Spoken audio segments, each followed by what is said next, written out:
नमस्कार, India voice पर स्वागत है आपका। मैं हूं आपके साथ प्रियंका मिश्रा।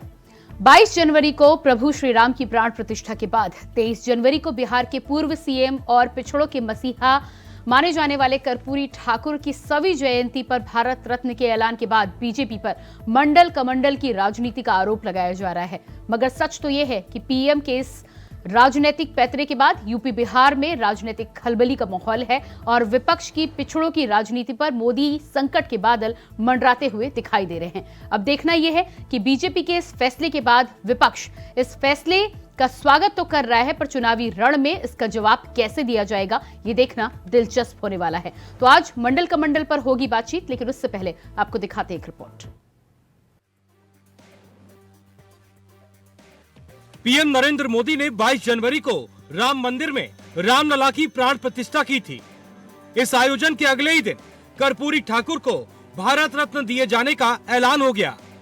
48 घंटे के भीतर पहले कमंडल और फिर मंडल के दांव से क्या पीएम मोदी ने बिहार के साथ ही यूपी की राजनीति में बड़ा खेल कर दिया है।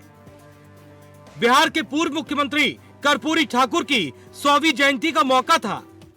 कर्पूरी की जयंती पर राष्ट्रीय जनता दल से लेकर जनता दल यूनाइटेड, यूपी में समाजवादी पार्टी तक सब अपने अपने स्तर पर इसे लेकर आयोजन कर रहे थे। लेकिन केंद्र सरकार के एक फैसले ने यूपी बिहार की सियासत में खलबली मचा दी है। कर्पूरी ठाकुर को मरणोपरांत भारत रत्न से सम्मानित करने के फैसले से केंद्र सरकार ने यूपी बिहार में पिछले 30 साल से पिछड़े और अति पिछड़ों की यानी मंडल की राजनीति करने वाले नीतीश, लालू और अखिलेश यादव के लिए चुनौती पेश कर दी है। आज जैसे मैंने आपको जिक्र किया कि आज का दिन वैसे ही बहुत महत्वपूर्ण है कि 24 जनवरी 1950 को हमने नेशनल एंथम को स्वीकार किया, जन गण मन। ये गणतंत्र की आत्मा, हमारा राष्ट्रगीत, और इस राष्ट्र को आगे बढ़ाने में जिन जिन का भी योगदान रहा, भारत रत्न देने की प्रक्रिया जब से 1954 से शुरू हुई तब से लेकर के हम देखेंगे कि कुछ ऐसे नाम जो जैसे बाबा साहब अम्बेडकर, हकदार तो बहुत पहले थे लेकिन भारत रत्न लेट मिला। अब ये कर्पूरी ठाकुर साहब कितना सादगी भरा जीवन जिया, किस बैकग्राउंड से आए, दो बार बिहार के मुख्यमंत्री बने और सामाजिक न्याय को पूरे देश में पहुंचाया। निर्णय भारत की सरकार ने लिया है। कर्पूरी ठाकुर गरीबों के मसीहा, मतलब भारत की राजनीति में एक ऐसा व्यक्तित्व जिस व्यक्तित्व ने मिसाल कायम की है, ऐसे स्वर्गीय कर्पूरी ठाकुर जी को प्रधानमंत्री नरेंद्र मोदी जी की सरकार ने भारत रत्न देने का जो निर्णय लिया है, यह निर्णय गरीबों का सम्मान है, वंचितों का सम्मान है, शोषितों का सम्मान है, दलितों का सम्मान है। इस निर्णय से पूरा देश गौरवान्वित हुआ है। और एक मुख्यमंत्री रहते हुए, एक क्षेत्र का आवाज बुलंद करते हुए उनका बहुत महत्वपूर्ण रोल रहा और वो रोल सुशासन की व्यवस्था में था। उनका रोल शोषित, वंचित, पीड़ित वर्ग के उत्थान में था, जिसके लिए शायद लोकतंत्र की स्थापना, संविधान और इस देश की परंपराएं उसी के लिए शामिल हैं। तो ऐसे व्यक्ति के 36 वर्ष पूर्व निधन के बाद भी किसी सरकार ने लोगों की इच्छा को क्यों नहीं स्वीकारा? क्या वो पॉलिटिक्स नहीं थी? और अगर वो पॉलिटिक्स थी कि उनको जो उनका अधिकृत सम्मान था आपने नहीं दिया, तो आपने एक अलग किस्म की पॉलिटिक्स की। ये बताने वाला पल नहीं है। समाज के अंतिम पायदान के लोग को ये बहुत अच्छा महसूस हो रहा है। मैं 13 करोड़ भारतीय जनता की तरफ से हार्दिक अभिनंदन करता हूं। भारतीय जनता पार्टी का, आदरणीय नरेंद्र मोदी जी का, अमित शाह जी का एवं तमाम पार्टियों लोग का। बोला तो गौरवान्वित महसूस कर। लोकसभा चुनाव से ठीक पहले कर्पूरी ठाकुर को भारत रत्न से सम्मानित करने का फैसला पीएम मोदी का मास्टर स्ट्रोक माना जा रहा है।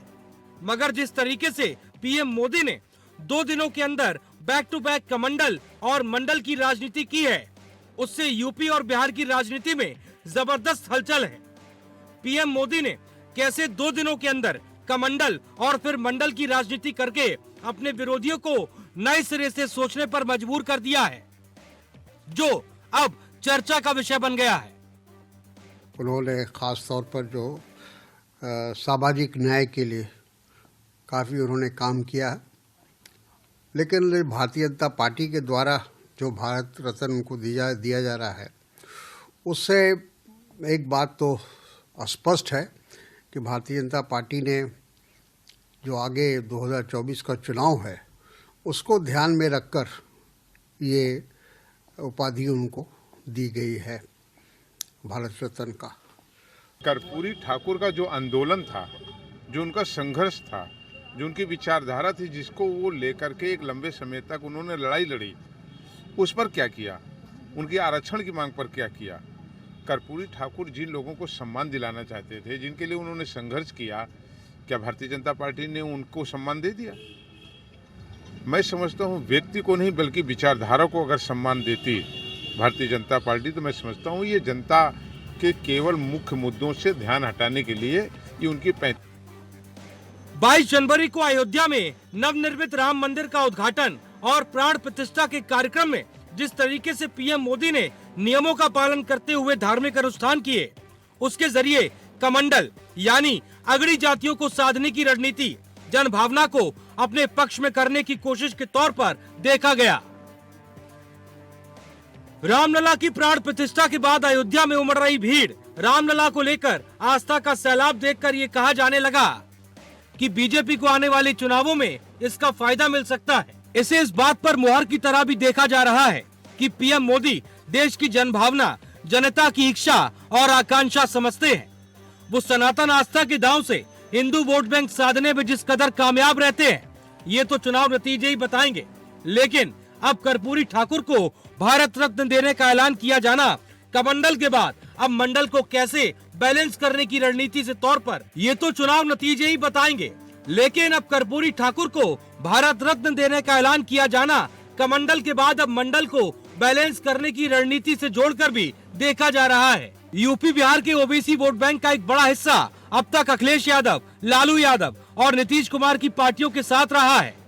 बिहार में जातिगत जनगणना के आंकड़े आने और उसे यूपी में अखिलेश यादव का समर्थन देने के बाद ऐसी चर्चा शुरू हो गई थी कि इसका फायदा महागठबंधन को 2024 के चुनाव में मिल सकता है।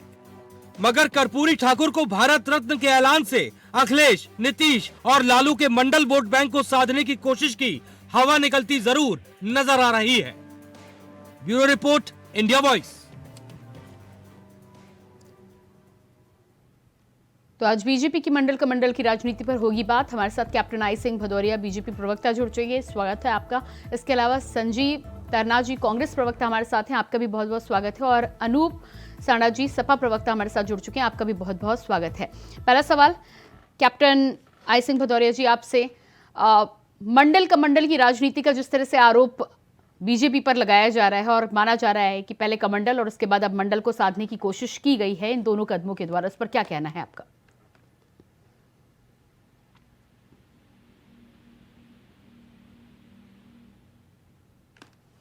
जी कैप्टन साहब, आवाज आ रही है आप तक मेरी? जी आपका फोन म्यूट है, उसको अनम्यूट कीजिएगा पहले। आप तक आवाज नहीं पहुंच पा रही है, ठीक है, मैं आप तक वापस लौट कर आती हूँ। जी हमारे साथ संजीव जी भी लगातार बने हुए हैं और साथ ही साथ अनूप जी भी बने हुए हैं। सबसे पहले अनूप जी, क्या लगता है आपको कि भारतीय जनता पार्टी पहले 22 तारीख को प्रभु श्री राम की प्राण प्रतिष्ठा और उसके बाद 23 तारीख को जिस तरह से ऐलान किया गया है, विपक्ष के द्वारा तो आरोप लगाया जा रहा है, लेकिन आपका क्या कहना है? मैं सबसे पहले तो कर्पूरी ठाकुर जी को श्रद्धांजलि अर्पित करता हूं और देर से उठाया गया सही कदम। लेकिन इसके साथ साथ मैं भी जोड़ना चाहता हूं कि समाजवादी पार्टी लगातार जिस तरीके से पीडीए को लेकर के आगे बढ़ने का काम कर रही है और जाति जनगणना से जुड़ी हुई मांग को लेकर के पूरे देश के पिछड़े वर्ग के लोग जिस तरीके से आंदोलनरत हैं या उसके पक्ष में हैं, उन सवालों से ध्यान हटाने के लिए भारतीय जनता पार्टी ने ये भारत रत्न की घोषणा करने का काम किया है, ऐसा हमारा मानना। और जहां तक सवाल है भारतीय जनता पार्टी का, भारतीय जनता पार्टी जिस राष्ट्रीय स्वयंसेवक संघ की मूल विचारधारा से आती है, अगर भाजपा पिछड़ों की सही मायने में हितैषी है, तो सबसे पहले तो उसको अपने संघ के चिंतक पुरुष स्वर्गीय माधवराव सदाशिवराव गोलवलकर के विचारों से अपने को अलग करना पड़ेगा, जिन्होंने इस देश में वर्ण व्यवस्था को लगातार सनातन धर्म की विशेषता बताया है और शूद्रों का काम, समाज के 85% लोगों का काम 15% लोगों की सेवा करना बताया है। भारतीय जनता पार्टी स्वर्गीय कर्पूरी ठाकुर जी को भारत रत्न की घोषणा करके, जो कि इसके सही पात्र थे, निश्चित तौर पर उनको मिलना चाहिए था, और इस पक्ष में हम ये कहेंगे कि ये देर से उठाया गया सही कदम है। ठीक है। लेकिन आज उस सवाल का की घोषणा करना इस बात को बताता है कि भारतीय जनता पार्टी ने इतने खेल खेलने के बाद भी, क्योंकि उसने काम नहीं किया है जनता के लिए, उसके मन में आत्मविश्वास आज भी नहीं है। वो आज भी इस तरीके के समीकरण बना करके चुनाव को जीतना चाहती है, और जो पिछड़ा समाज जिसके लिए आजीवन कर्पूरी ठाकुर जी संघर्षरत रहे, उससे जुड़े हुए मूलभूत मुद्दे जैसे जाति जनगणना का मुद्दा, आरक्षण का मुद्दा, उनके साथ जो अन्याय अत्याचार हो रहा है, उनके हकों पर जिस तरीके से डाला जा रहा, वो मुद्दे उभर करके जनता के सामने ना आए, उसका लाभ चुनाव में समाजवादी पार्टी अन्य विपक्षी दलों को न मिले, इसलिए भारतीय जनता पार्टी ने घोषणा करने का काम नहीं, लेकिन ठीक है अनूप जी, लेकिन यही तो राजनीति है, राजनीति में वो कोई भी दांव अपना क्यों छोड़ेंगे? कैप्टन आई सिंह भदौरिया जी, क्योंकि ये सवाल तो आपने भी उठाया है, और इसीलिए मैंने कहा कि भारतीय जनता पार्टी उन मुद्दों से, मूल मुद्दों से ध्यान हटाना चाहती है, इसलिए उसने किया है। कैप्टन आई सिंह भदौरिया जी। जी प्रियंका जी, जिस तरह से कमंडल की राजनीति का आरोप बीजेपी पे लग रहा है, और कर्पूरी ठाकुर जी को जो भारत रत्न सम्मान का ऐलान मोदी सरकार ने किया है, उस पर साफ कहना है कि देर से उठाया हुआ सही फैसला जरूर है, लेकिन इसके पीछे राजनीतिक मंशा भी छुपी हुई है। देखिए प्रियंका जी, कर्पूरी ठाकुर बिहार के एक पिछड़े वर्ग के नेता थे और बहुत गरीब परिवार से आते थे। उन्होंने जो है ना पिछड़े वर्ग की और अन्य समाज की लड़ाई लड़ी है, बिहार के 2 बार मुख्यमंत्री भी रहे, तो ये अधिकार उन्हें मिलना चाहिए। जबकि ये आप समाजवादी हो, कांग्रेस हो, ये सवाल तो इन्हें उठाना चाहिए था। जिस पार्टी में ये यूपीए में सालों साल से जुड़े हैं, जब ये मनमोहन सरकार थी उस टाइम इनको ये बात उठानी चाहिए थी कि कर्पूरी ठाकुर कोई छोटे पूरे नेता नहीं है, उन्होंने समाज की, वंचितों की, पिछड़ों की, वर्ग समाज इनकी लड़ाई लड़ी थी, तो इनकी, मगर इन्होंने कभी उनके लिए कोई बात नहीं उठाई। आज भारतीय जनता पार्टी ने, माननीय प्रधानमंत्री नरेंद्र मोदी सरकार ने उन्हें अगर सर्वोच्च सम्मान दिया है तो इन लोगों को बुरा लग रहा है, तो उसको ये मंडल कमंडल बताने लग गए। हमने तो किसको नहीं दिया? प्रणब मुखर्जी कांग्रेस के ही नेता थे, सारी जिंदगी उन्होंने खपा दी, राष्ट्रपति भी रहे हो, मगर उनको भी नहीं इन्होंने दिया, तो हमने उनको भी दिया। इस तरह से हम जिन लोगों को ये छोड़ते जा रहे हैं, हम उनको सम्मानित कर रहे हैं, मगर इनके यहाँ एक परिवार को जरूर सम्मानित मिलता था। राजीव गांधी, इंदिरा गांधी, नेहरू जी, इनको सबको मिले, चाहे भले ही योगदान इनका भारत की राजनीति में ज्यादा ना रहा हो, मगर इनको भारत रत्न मिलते रहे। मगर संजीव जी, जो भारत रत्न के जो जवाब दीजिएगा इस पर। इसके लिए कभी चुनाव नहीं करते थे। संजीव जी, आपका जवाब। हाँ जी, कैप्टन आईसी भदौरिया साहब की बात का मैं जवाब दे दूं। कैप्टन आईसी भदौरिया साहब, अगर भारतीय जनता पार्टी में किसी भी नेता को अगर भारत रत्न से सम्मानित किया है, तो उनकी राजनीति जितनी विचारधारा रही है, उनके जितने भी कार्य काम काज रहे हैं समाज के हित के लिए, उनको देख करके दिया। तो आपने किसी को आपका ये अपना पर्सनल वोट नहीं था या फिर तोहफा नहीं था जो आपने उठा करके दे दिया, और आप इस तरीके से टीवी पर बैठ करके जता रहे हैं कि हमने दे करके एहसान किया। तो पहले मैं आपको क्लियर करना चाहता हूँ कि भारत रत्न देकर के आपने किसी के ऊपर एहसान नहीं किया, और कांग्रेस पार्टी और बाकी विपक्षी पार्टियों ने आपके इस फैसले का सम्मान किया। सिर्फ क्वेश्चन इस बात से उठाया गया कि जब 2024 के लोकसभा आम चुनाव आने वाले हैं, तब ये क्यों किया गया? उनकी पार्टी नहीं, तो संजीव जी, इस पर एक सवाल ये भी आता है। नहीं संजीव जी, 17 में क्यों नहीं किया गया? ठीक है संजीव जी, इस पर एक सवाल ये भी आता है कि आपने इससे पहले कौन सी मुहिम चलाई थी कि कर्पूरी ठाकुर जी को भारत रत्न मिलना चाहिए? कब चलाई थी? ठाकुर जी के 21 में, 22 में, 20 में, कभी यदि आपने चलाई हो? अभी आप मेरी बात सुनिए। कर्पूरी ठाकुर जी ने समाज का जो पिछड़ा वर्ग है, ओबीसी समाज है, उसके लिए हमेशा आरक्षण की मांग करी। उनकी जातिगत जनगणना की मांग करी। राहुल गांधी जी ने मुद्दा उठाया था कि जातिगत जनगणना पूरे भारतवर्ष के अंदर होनी चाहिए। तो कांग्रेस पार्टी ने उनकी विचारधारा को लेकर के आगे बढ़ाने का काम किया और भारतीय जनता पार्टी सिर्फ और सिर्फ उनके नाम का इस्तेमाल करके वोट बैंक की राजनीति करना चाहती है। इसी बात को लेकर के कांग्रेस ने सवाल जवाब उठाए। कांग्रेस ने कहा कि 2014 में इनकी सरकार थी। ठीक है, आपका कहना है कि आप विचारधारा लेकर चल रहे हैं, भारतीय जनता पार्टी ने सम्मान देकर चुनावी दांव खेलने की कोशिश की है। ठीक है, मैं आपके पास वापस आऊंगी, लेकिन इसी बीच हमारे पास एक अहम बयान आया है। चिराग पासवान जी क्या कुछ कह रहे हैं, पहले वो सुन लेते हैं और उसके बाद चर्चा पर वापस लौटेंगे। आदरणीय कर्पूरी ठाकुर जी को मरणोपरांत भारत रत्न मिलने पर मैं हमारी भारत की सरकार और हमारे प्रधानमंत्री आदरणीय नरेंद्र मोदी जी का आभार प्रकट करता हूं। लंबे समय से न सिर्फ बिहार वासियों की बल्कि देशवासियों की ये मांग रही थी कि कर्पूरी ठाकुर जी को जन सेवा में उनके योगदान के लिए, जिस तरीके से उन्होंने पंक्ति पर, अंतिम पायदान पर खड़े व्यक्ति को मुख्य धारा के साथ जोड़ने के लिए आजीवन उन्होंने प्रयास किया, उनके इस प्रयासों को मद्देनजर रखते हुए भारत रत्न उनको जरूर मिलना चाहिए। आज देशवासियों की उस मांग को हमारे प्रधानमंत्री जी ने सम्मान देने का काम किया। इसके लिए एक बार फिर से मैं हमारी केंद्र की सरकार और भारत के प्रधानमंत्री आदरणीय नरेंद्र मोदी जी को बहुत बहुत धन्यवाद। भारतीय लोक जनशक्ति पार्टी से चिराग पासवान को जो कि तारीफ करते हुए नजर आए हैं मोदी सरकार की, और चर्चा पर वापस लौटेंगे। हमारे साथ कैप्टन आई सिंह भदौरिया जी, संजीव थरना जी और अनूप सांडा जी, तीनों ही बने हुए हैं। अनूप जी, क्या कहना है आपका? तारीफ और स्वागत तो आप भी कर रहे थे, लेकिन यहाँ पर सवाल ये था कि यदि आप ये कहें कि ठीक चुनाव से पहले भारतीय जनता पार्टी ने इसका ऐलान कर दिया है, तो आप ये बताएं कि आपने क्या कभी मुहिम चलाई थी इससे पहले? आपने कितने बार गुजारिश की कर्पूरी ठाकुर जी को भारत रत्न सम्मान मिलने की, और अब जब भारतीय जनता पार्टी ने दे दिया है तो फिर उससे चुनावी दाव क्यों बताया जा रहा? समाजवादी तो पिछले कई सालों से मांग करते आ रहे हैं कि कर्पूरी ठाकुर जी लोहियावादी थे, डॉक्टर राम मनोहर लोहिया का न्यायी थे। हम लोग तो ये भी मांग करते आ रहे हैं डॉक्टर राम मनोहर लोहिया जी को भारत रत्न दिया जाना चाहिए, जो स्वतंत्रता संग्राम के बहुत बड़े नायक थे। 1942 के भारत छोड़ो आंदोलन में जिनका अद्वितीय योगदान था, जो लगातार 3.5 वर्ष तक 1942 के आंदोलन के बाद 1946 तक जेलों में रहे, लेकिन उस सवाल पे भारतीय जनता पार्टी की निगाह नहीं जाती। क्यों? क्योंकि उससे पिछड़े समाज के वोट को ठगने का अवसर नहीं मिल रहा है उसको।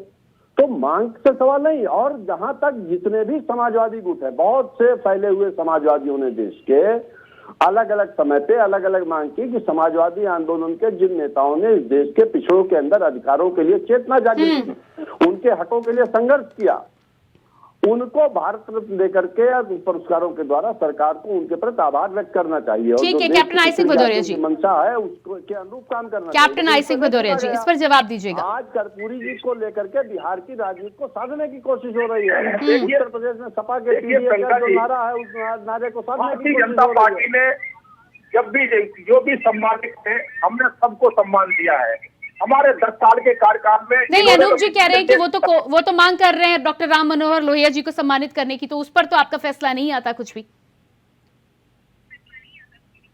नहीं, इन्होंने कम मांग की, इन्होंने तो मांग कहाँ करी है? इन्होंने कर्पूरी ठाकुर के लिए भी नहीं कभी कहा है, ना इन्होंने कहा है, ना इनके सहयोगी कांग्रेस है उन्होंने कहा है, ना आरजेडी जो बिहार में एक मुख्य दल है इस टाइम, उसमें भी कभी नहीं कहा है। ये तो हम खुद ही देखते हैं कि कौन सम्मान के योग्य हैं और उनको सम्मान से वंचित हैं। और 10 साल ये यूपीए सरकार में रहे अनूप जी, मैं इसे ये जानना चाहता हूँ, 10 साल यूपीए सरकार में रहे, उस टाइम इन्होंने लोहिया जी के लिए मांग क्यों नहीं करी? कर्पूरी ठाकुर के लिए क्यों मांग नहीं करी? नहीं करी, मगर हम आज सबको सम्मानित कर रहे हैं और आगे भी करते रहेंगे।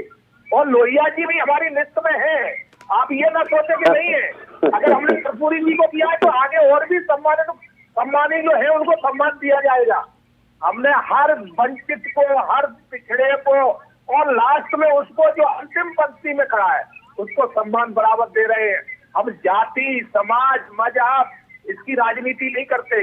इसकी राजनीति कांग्रेस, समाजवादी पार्टी, आरजेडी, ये इनका काम है, जो परिवार की पार्टी है। ये कोई पार्टी नहीं है, ये परिवार तो शब्दों की बाजीगरी कर रहे हैं आई सिंह भदौरिया जी। इनके पास आपने सीधा सवाल किया, कोई सीधा जवाब नहीं। इनकी लिस्ट में है। अरे भाई कहाँ है वो लिस्ट, हमको बता दीजिए। मांग नहीं की गई, क्या आप मांग के आधार पर भारत रत्न देते हैं? किस तरीके की आप बचकानी बात कर रहे हैं? मांग होगी, इस आधार पर आप भारत रत्न देंगे। भारतीय जनता पार्टी जब सच्चाई खुलने लगती है तो उसका ठीकरा उसके सर पे ना फूटने पाए। नहीं लेकिन अनूप जी विपक्ष के सर पे ठीकरा फोड़ने की बात करती है। नहीं लेकिन अनूप जी यहाँ पर बिना मांगे दिया गया तब भी आप सवाल उठा रहे हैं। नहीं, मैंने इस बात पे सवाल उठाया कि जो इन्होंने कहा कि पिछड़ी जातियों की एकता के लिए काम किया और उसके आधार पे उन्होंने चयनित किया, ये सवाल उठता है कि जब बिहार में जाति जनगणना की घोषणा हो गई उसके बाद मुझे सवाल ये पुरस्कार की घोषणा हुई, भारत रत्न की घोषणा हुई। ये जब समाजवादी पार्टी लगातार पीडीए का सवाल उठा रही, जाति जनगणना का सवाल उठा रही है, उत्तर प्रदेश में उसको लेकर के पिछड़ी जातियों में सरगर्मी है, तब इस सम्मान की घोषणा क्यों हुई? तो ये सवाल तो वाजिब है।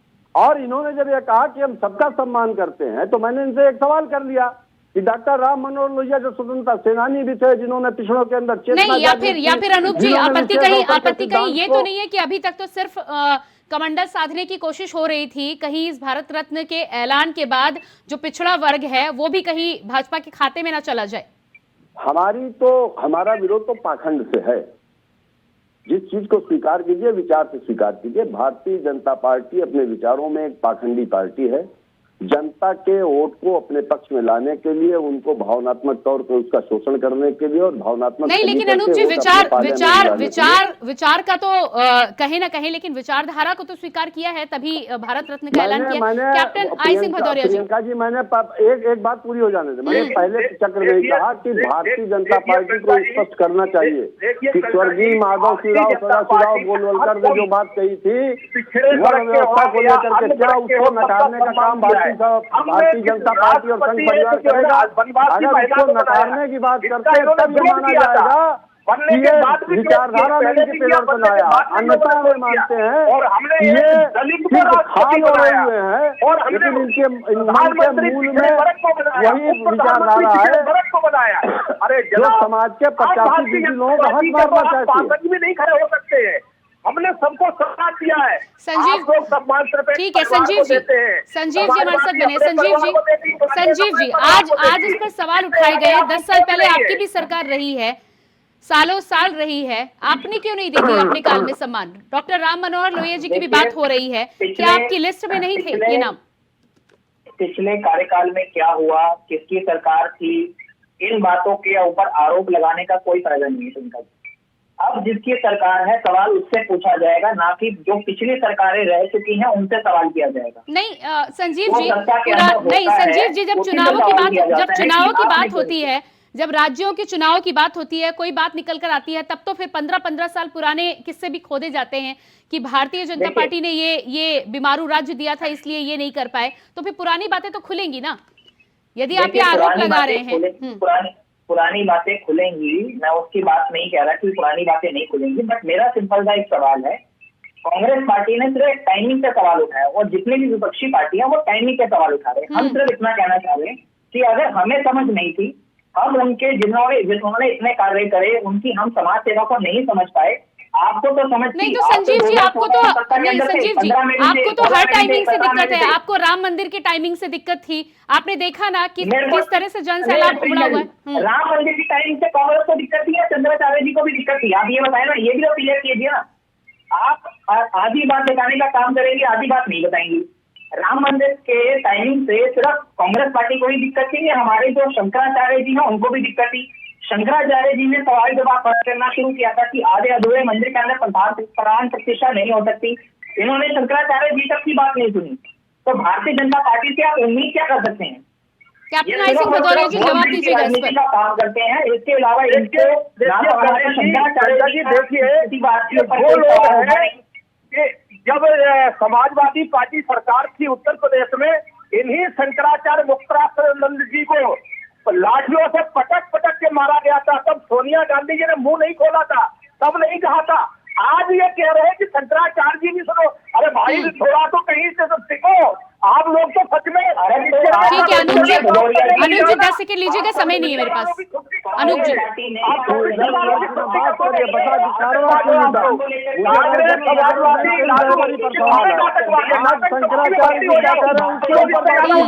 ठीक है, बहुत बहुत धन्यवाद मैं आप सभी को देना चाहूंगी। अनूप सांडा जी, कैप्टन आई सिंह भदौरिया जी और संजीव जी, बहुत बहुत धन्यवाद आप सभी का। तो जिस तरह से भारतीय जनता पार्टी के मंडल और कमंडल की राजनीति का आरोप बीजेपी पर लगाया जा रहा है, लेकिन मामला यहां पर चुनावी है क्योंकि 24वें चुनाव नजदीक आ रहे हैं। ऐसे में हर राजनीतिक पार्टी अपने अपने दांव खेलने में मशगूल है। अब देखना ये होगा कि बीजेपी के दांव के बाद विपक्ष का अगला दांव क्या कुछ होता है। फिलहाल हमारे इस खास कार्यक्रम में इतने ही। खबरों के लिए बने रहिए इंडिया वॉइस के साथ। मुझे दीजिए इजाजत। नमस्कार।